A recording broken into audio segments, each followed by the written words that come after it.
Herzlich willkommen, Peter, hier in unserem Studio. Du bist extra hergefahren und hast jetzt so viele Sachen mitgebracht und ich freue mich total auf dieses mega Geheimnis, was du mir vor einer Woche schon mitgeteilt hast. Ja. Und wir lassen die Bombe jetzt platzen. Ja, also das ist eigentlich top secret und wir machen es jetzt öffentlich. Ja.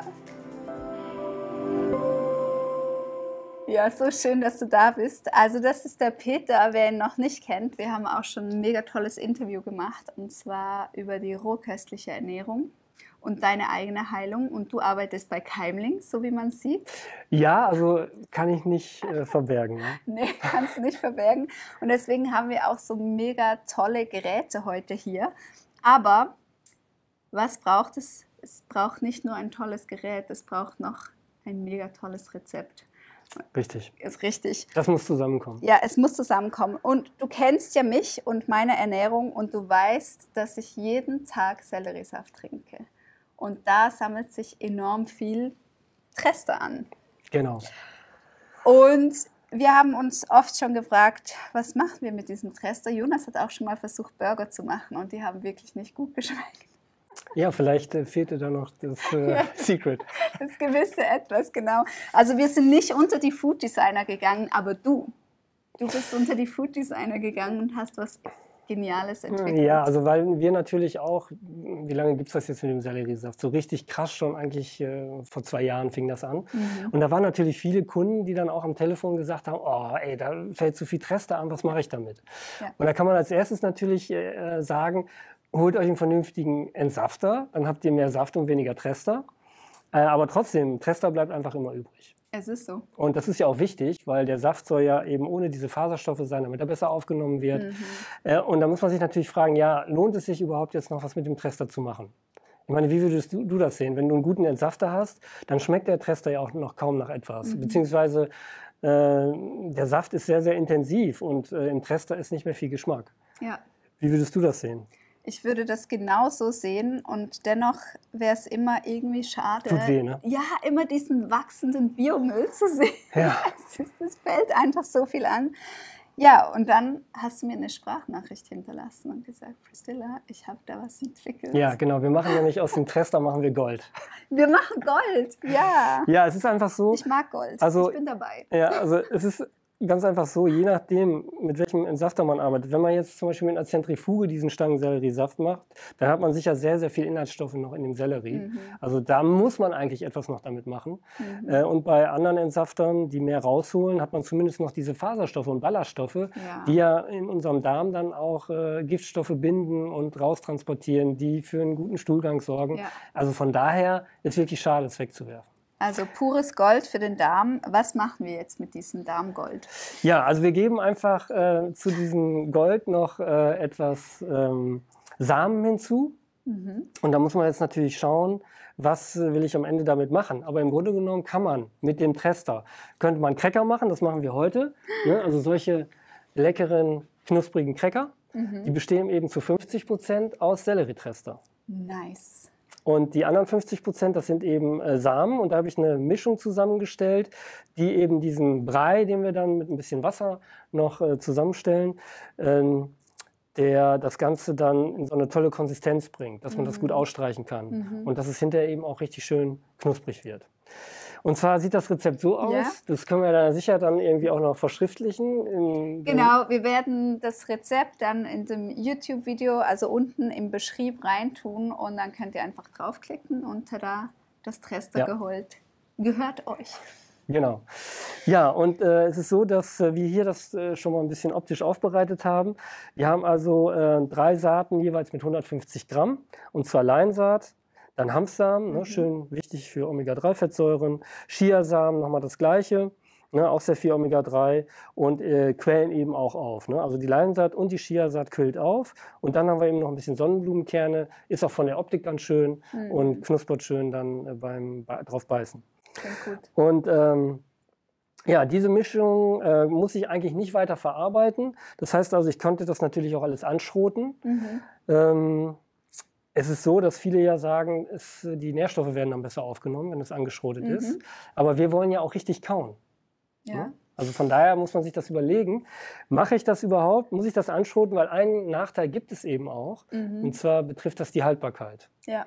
Wenn gerade diese Omega-3-haltigen Samen wie Leinsaat und Chiasamen, wenn die quasi geschrotet werden, dann gibt es Oxidationsprozesse und es kann sein, dass das dann so ein bisschen bitteren Geschmack bekommt. Ja. Also nicht sofort, aber wenn sie dann länger liegen. Genau, man möchte ja die ein bisschen länger haben können. Wie lange kann man die denn aufbewahren? Ja, also das ist, wenn die richtig schön durchgetrocknet sind, dann monatelang. Echt? Ja. Wow, okay. Das ist quasi etwas für Krisenzeiten auch. Sehr gut. Das klingt super. Krise erstmal nicht gut, aber wenn man dann Nahrung hat, Wenn man vorbereitet ist. wenn man vorbereitet ist. So, das heißt also, wir können das jetzt einfach mal schön hier in dem Glas mischen, weil wir brauchen nur 150 Gramm hiervon. Ja. Das heißt also, wir haben 150 Gramm Trester, Ja. dann 150 Gramm von den Saaten und ungefähr die doppelte Menge Wasser, Okay. damit das Ganze eben schön aufquellen kann. Und diesen Teig streichen wir dann hier auf solche Folien aus. Und dann wird das quasi durch einen schonenden Trocknungsprozess wird die Feuchtigkeit entzogen und es sind dann eben Cracker, also richtig schön knusprig. Wenn du sie so schön dünn gut. ausstreichst, hast du so eine Ja. Art Chips. Ja, die sind wirklich sehr dünn. Ja. Ja. Und wenn man das halt ein bisschen dickerer macht, dann ist es mehr vielleicht wie ein Brot oder so. Ne? Okay. Gewürze, ja. Was das Herz begehrt, nehme ich an. Ja, also was Geschmackssache. ich ganz gerne mache, hier ein bisschen Miso mit hinzugeben oder Tamari. Man kann aber auch einfach Salz und Pfeffer nehmen. Und ein typisches Brotgewürz ist Kümmel. Kümmel. Ne? Bietet Ja. sich auch an. Ja. So, warum steht hier ein Mixer? Weil Ja, eigentlich könnte man das warum? jetzt mit der Gabel, mit einem Löffel durchrühren, vermischen. Aber diese Fasern von dem Sellerie sind ja sehr lang. Und von daher finde ich es immer ganz gut, wenn man die so im Mixer einkürzt. Das heißt also, wir geben das Ganze hier in den Mixer hinein, mit dem Wasser zusammen. Perfekt. Dann hast du ja schon Wasser hier vorbereitet. Das sind 500 Milliliter ungefähr. Ja. Ne, dann passt es ja.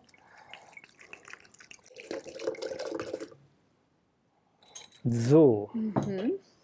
Und jetzt geben wir das eben kurz durch den Mixer, dass wir nicht diese ganz langen Fasern haben. Das stört einfach auch ein bisschen so beim Ausstreichen, ne? Wenn man dann so diese Rillen zieht, wo man das hinterher auseinanderbricht.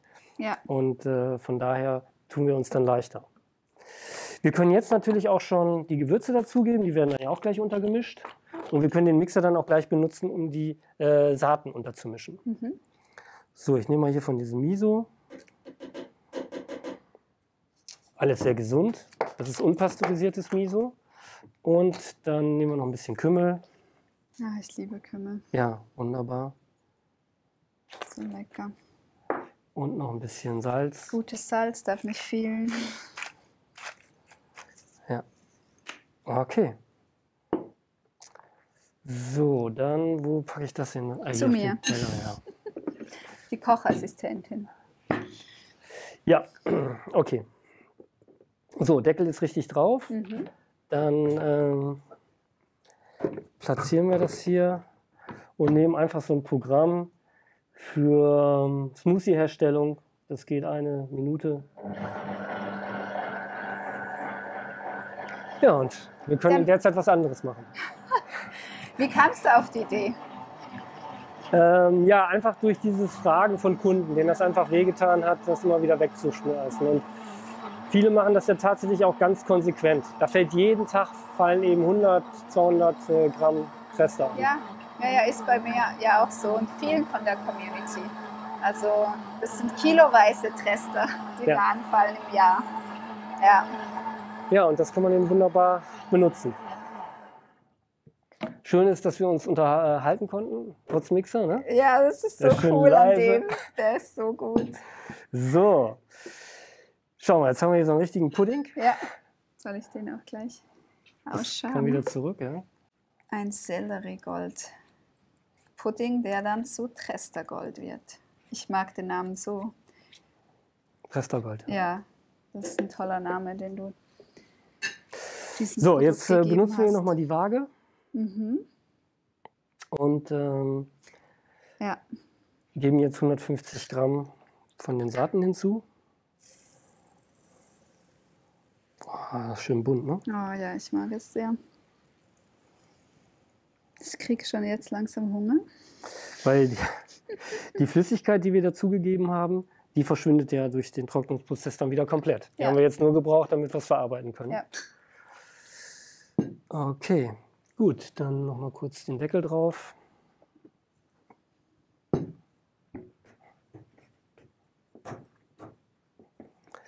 Und dann können wir das mit der Pulstaste. Damit es nicht geschreddert wird. Also. Ja, einfach nur so ein bisschen untermischen. Ne? Ja. So.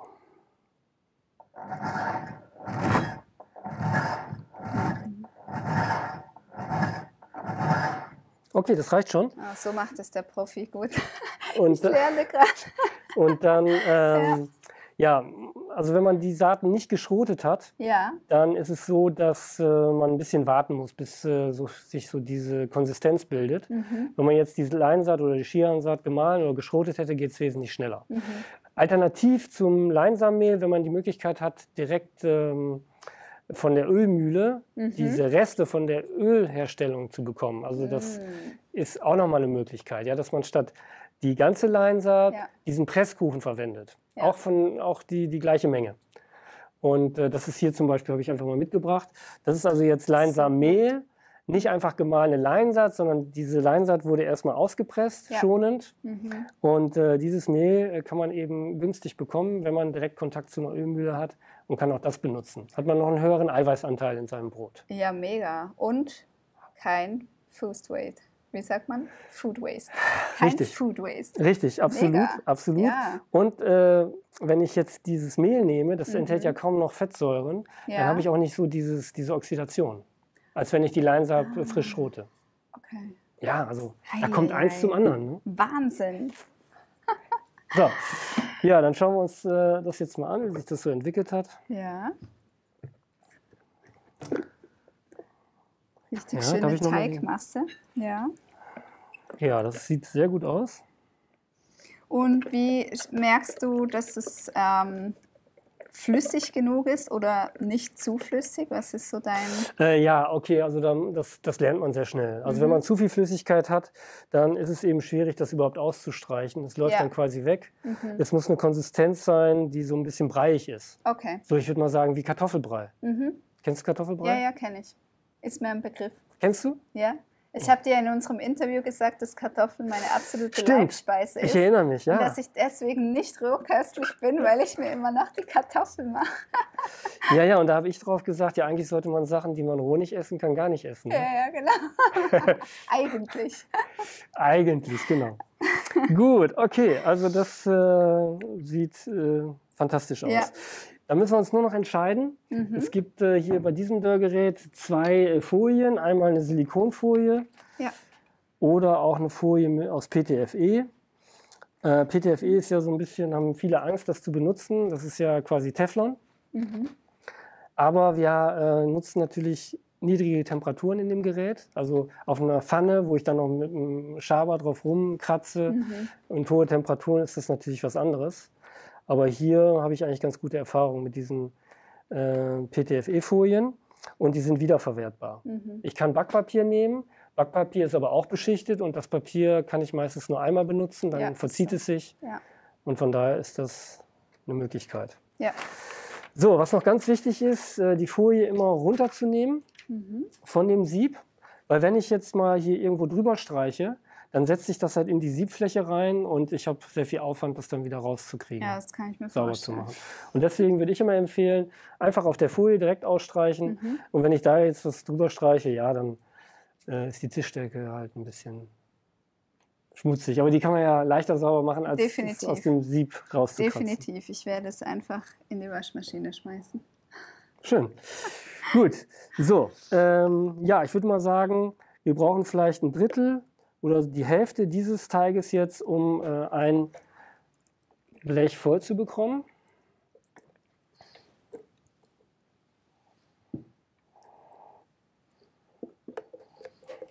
Es ist übrigens ganz, ganz schwer, da diese Masse jetzt abzuschmecken. Weil da ist natürlich diese ganze Feuchtigkeit ist jetzt noch drin, die dann weg ist. Ja. Also da muss man vorsichtig sein, wenn man da jetzt noch dazu Würze gibt. Und dann denkt man so, oh, ich könnte jetzt noch mehr Salz reinmachen. Dann wird es zu intensiv. Ne? Ja. Guter Punkt. So, das ist hier so ein schöner Schaber oder auch Schlesinger genannt. Und damit streiche ich das dünn oder dicker aus. Ich würde mal sagen, so zwischen 3 und 7 Millimetern kann ich das ausstreichen, je nachdem, was ich da hinterher rausbekommen möchte. Und ich muss nur darauf achten, dass es keine Stellen gibt, die jetzt dicker sind. Dass es also gleichmäßig verteilt ist und dass ich keine Löcher drin habe. So, aber es ist eine wunderschöne Konsistenz, ne? Es sieht sehr schön aus, gerade mit den Leinsamen, dieses Goldige. Sieht schön aus. So. Okay. Man kann natürlich da jetzt Stunden dran aufwenden, das, ne, aber kann ich mir vorstellen. So bis in die es ist Ecke. Auch ein bisschen meditativ, oder? Absolut. Also. Je nachdem, was man da, ob man es eilig hat oder wenn man Zeit hat, dann kann man wirklich dann wunderbar nochmal hier ein bisschen rüber und da. Aber ich würde mal sagen, ich bin jetzt ganz zufrieden. Die Ecken sind oder Ränder sind ein bisschen ausgefranst. Es soll ja auch selbst gemacht ausschauen. Ja, also es muss kein Schönheitspreis. Keine Großfabrik hier. Genau, es muss keinen Schönheitspreis gewinnen. Ja, jetzt ist eben wichtig, dass ich sogenannte Sollbruchstellen einfüge. Weil wenn ich das als Ganzes jetzt in das Dörrgerät reingebe, dann verzieht sich das. Und wenn ich es dann auseinanderbreche, dann kriege ich eben alle möglichen Formen und Stückchen. Kann auch schön sein. Aber ich finde es immer ganz gut, wenn man das ein bisschen vorzieht. Und dazu ziehe ich hier nochmal mit diesem Schlesinger hier so durch. Erstmal mache ich ein Kreuz. Und jetzt fange ich an, nochmal ein Kreuz zu machen. Das heißt, ich gehe hier nochmal links und rechts davon durch den Teich und dann nochmal so. Ja. So, und das heißt also, auch wenn das jetzt wieder ein bisschen vielleicht zusammenlaufen sollte, ich habe auf jeden Fall dann die Möglichkeit, das so passend auseinanderzubrechen. Ja, das war es eigentlich schon. Ja, es ist so einfach und dennoch so genial. Und beim Dörrgerät, gell? Wie viel bleibt jetzt erhalten? Ich habe ja einen Backofen zu Hause, der zerstört zuverlässig alles, oder? Naja, also die modernen Backöfen, die lassen sich auch schon auf 40 oder 50 Grad einstellen. Ja. Und selbst wenn man jetzt ein Gerät hat mit 50 Grad, man muss ja die Tür offen lassen. Ja, genau. Weil bei anderen Sachen im Backofen wird ja nicht so viel Feuchtigkeit freigesetzt. Und die Backöfen sind eben auf Umluft eingestellt und nicht darauf, die Luft dann von vorne nach hinten drüber zu blasen und die Feuchtigkeit dann rauszuschieben. Also es ist vom Energieaufwand sehr viel höher, wenn man das im Backofen macht, aber kann man natürlich erstmal experimentieren. Also möglichst geringe Temperatur, 50 Grad wäre gut, Tür offen lassen und dann bleiben eben Nährstoffe von den Samen oder auch von dem Trestergold oder von dem Sellerietrester bleiben dann noch erhalten. Ja. Aber der Jonas wünscht sich eh schon auf Weihnachten ein Dörrgerät, also wird das wohl der nächste Step sein für unsere Küche.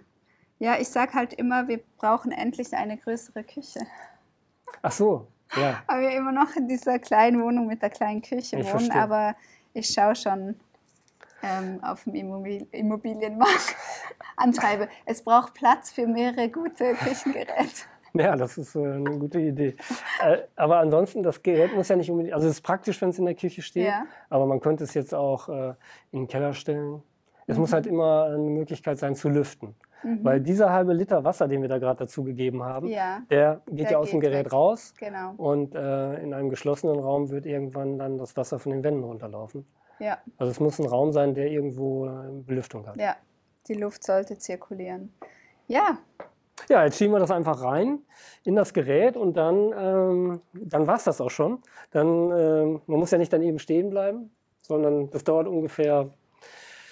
Ja, wir können uns jetzt noch andere Sachen überlegen. So sieht das dann fertig aus. Wow. Und man sieht, dass das wunderschön sich jetzt separieren lässt. So? Ja. Ah ja, das ist diese Vorbereitung. Ja. Die müssten jetzt eigentlich noch ein bisschen, sind noch ein bisschen flexibel. Aber das kann man natürlich auch machen. Wenn man ne, so weiches Brot gewohnt ist, dann muss man die auch nicht komplett durchtrocknen. Nur dann sind sie eben nicht so gut haltbar, wenn noch diese Restfeuchtigkeit drin ist. Je trockener, desto länger haltbar. Ja. Wie lange lässt du es trocknen? Wie viel Grad schaltest du Also ein? das Gerät braucht ungefähr 24 Stunden bei 42 Grad. Es ist richtig lecker. Ja, also das vermutet man gar nicht, dass da dieser Press da drin ist, oder? Es ist richtig gut. Es ist richtig gut.